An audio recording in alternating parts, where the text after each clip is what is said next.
As soon as the boat had moored, I reached into my pocket and took out the only thing I had, a photograph. They didn't let us take a thing, but I hid that small photograph in my back pocket where nobody could see it. "Is that you in the photograph?" they asked. I didn't know how to reply. It wasn't because I didn't speak their language. I just didn't recognize their faces in the photograph anymore. Everyone had changed. Everything had changed. Oh, my beloved country, I would never have left you. But do not case me away with bullets and fire. Does anybody ever leave their homeland if they are not forced to? And now I've become somebody else. Someone lost in unwelcoming and inhospitable lands. Who is that in the photograph, you ask? I honestly don't know. Everyone had changed. Everything had changed.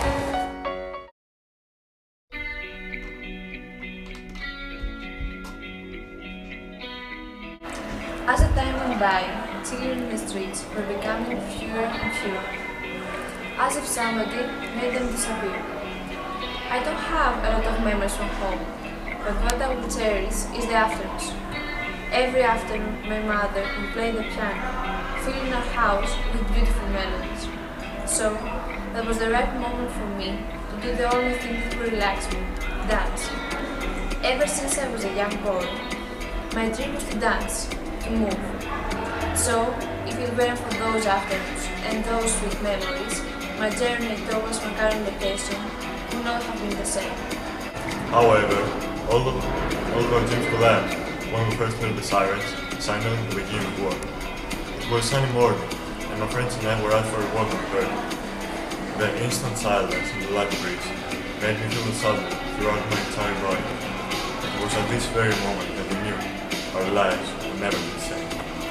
That one day, my father went back early to work. There was something different in his behavior. He looked scared and stressed. I still cannot figure out what he was thinking at the moment. He calls out my mother. The time is gone. A while later, my mother shows up in the living room with a large bag that looked really heavy. She gave it to my father and then she turned to my little sister and me. She tried to explain that we had to abandon our house immediately, as it was not safe to live there anymore. She said we would leave and Dad will come later. I didn't know why. In order to get to the scene, we had to travel by car at first. After a few days on the road, we had to get a truck so that they wouldn't find us. Our days on the truck were unbearable. Each passenger had a bit of brass in one hand and an empty bottle in the other, so that he could not be on himself. There were some days when I wanted to give up, but then I would listen to my mom's soothing voice and always sit next to me. Looking at my mother's face, I realized she wouldn't hide, but the fear was so obvious in her eyes. She couldn't help it, despite being a family drug. We all supported each other. Even my little sister, who did not understand what was going on, kept us united. We got onto the boat. We were out at the sea all night looking for a soul, but my memory is still a blur. I was exhausted and almost fell asleep quite a few times. However, the fact that I was holding my sister kept me awake. It was obvious that the sea didn't want us there. The only thing that calmed me down was thinking of waves assaulting and the abrupt dance movements, but harmonious at the same time. That was what encouraged me to keep going. The passengers were worn out. I was too, but I had to be there for my sister. Soothe her when I had to, closing her eyes when I had to, talking to her when she needed Paris. Who would have thought that the hardships on that boat would make me nostalgic of the track? And some more days in that damn boat than a child or even an adult have seen in her lifetime. I said to myself, this is humanity in its purest form. It was the time I had to decide how badly I wanted to live. I took a deep breath and gathered all the strength I had left. The ship sailed away, leaving behind thousands of people. The only thing I knew for sure was that the guilt of what I had done in order to get into the sea would follow me for the rest of my life. We finally arrived. My father's words were still echoing in my head. The minute you get there, you will ask for asking. It is a good story that they give it to you. You will not take no for an answer. Back then, I could not really understand why that seemed so important, but now I do. My sister looked so innocent. She just wanted to play with the other children, but I didn't have the strength to let her go. Suddenly, she looked at me and said, "Everything is fine." I thought I had forgotten her voice, as it was the first time I would hear her speak in weeks. After all, I might not have been the one supporting her, but she was the one supporting me. We lost our courage on the way here, but we know if it weren't for them, we would not have the future and the opportunities we have now. So their sacrifice will not go to waste.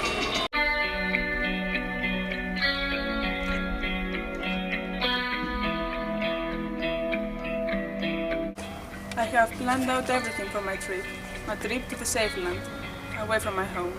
I will finally reunite with my family. They are currently living in Denmark, happy, eagerly waiting for me.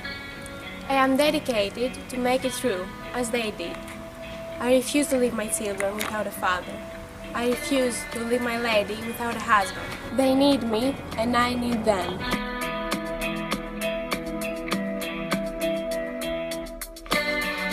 So, I step foot in Europe, in Greece. So close, yet so far. If I don't get that paper, I will never see them again. I will never smile again.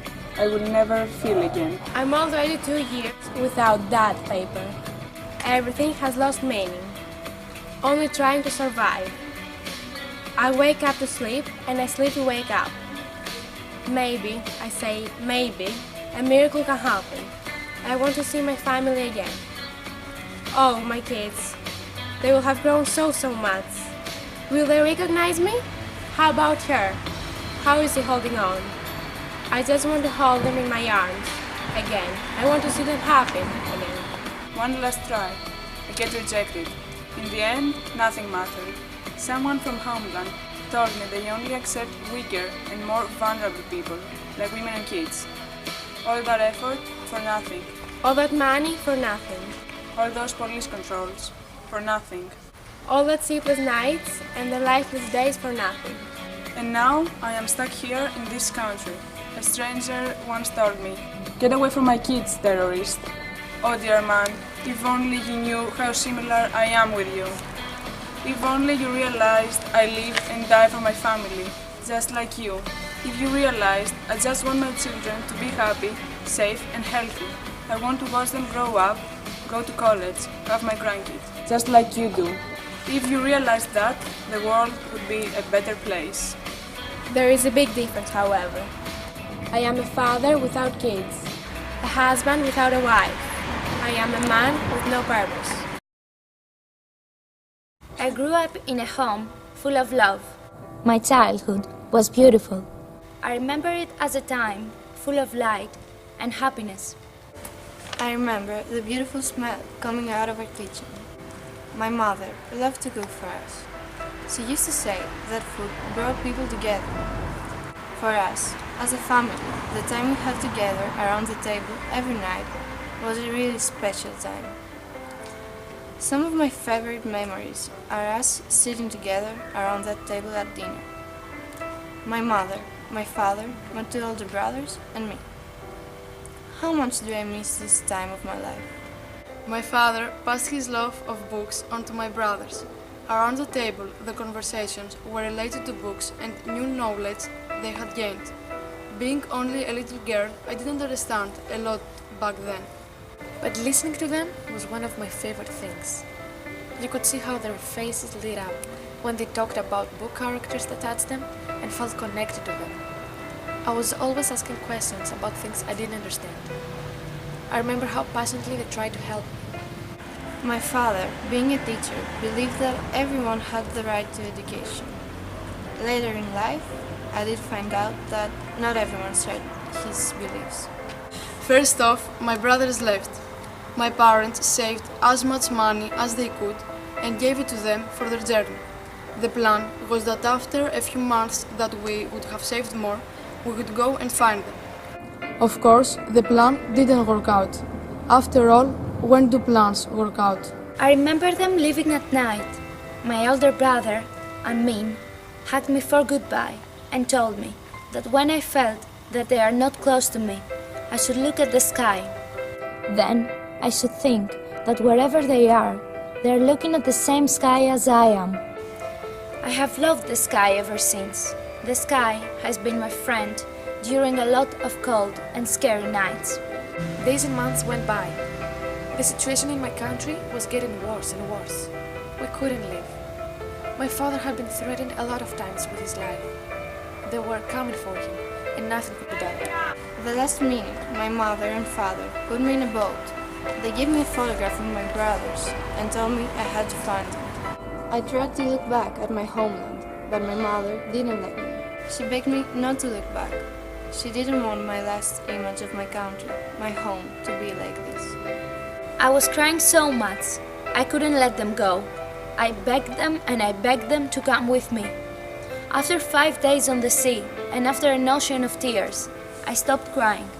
I just stopped. I couldn't laugh and I couldn't smile, but I couldn't cry either. What a weird feeling.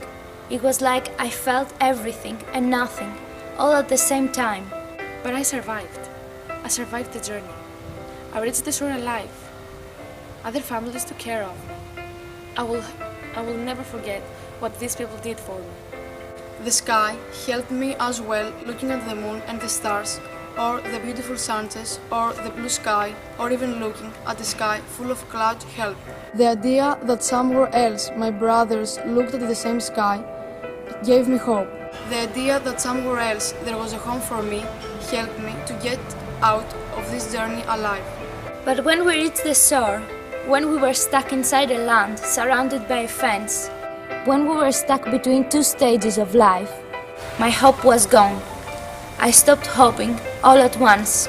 The thought of seeing my brothers again was slipping further and further away from me. I didn't know where to turn to ask for help. I saw people deciding what to do for me. I saw people feel pity for me. I saw people feeling the burden of my existence. And I was hurt. I was hurting, and every day that went by, it was harder for me to speak. I just kept quiet. People approached me. People cared, and people tried to help me. They asked who I was. I kept telling them that I am a man, and I continued to keep quiet. They asked me who I really was as a person, what my story was, what I have been through. People gave me love. Love that I so much needed. Love that helped me to get my hope back for the world, for my parents, for me, and for my life.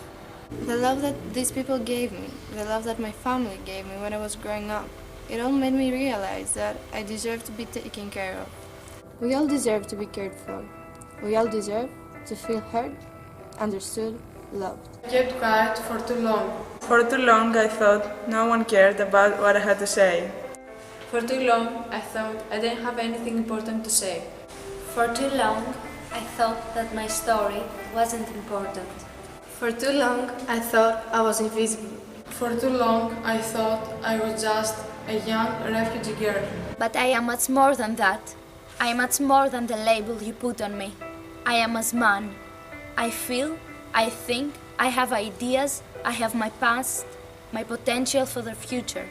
But most importantly, I have my story. My story of being myself, of being as man.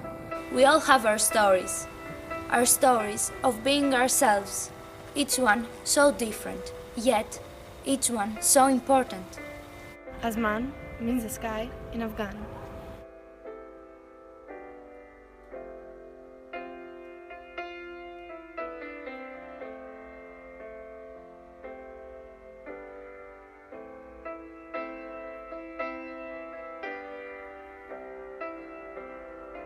Asman means the name in Afghan.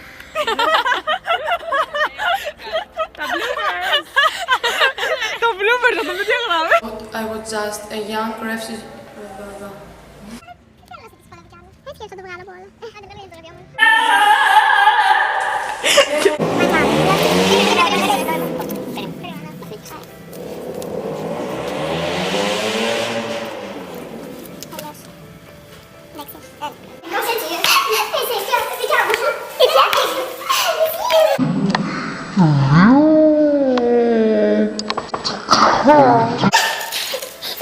Πιο πολύ ντε θα πω. Φορτούλο. Παιδιά,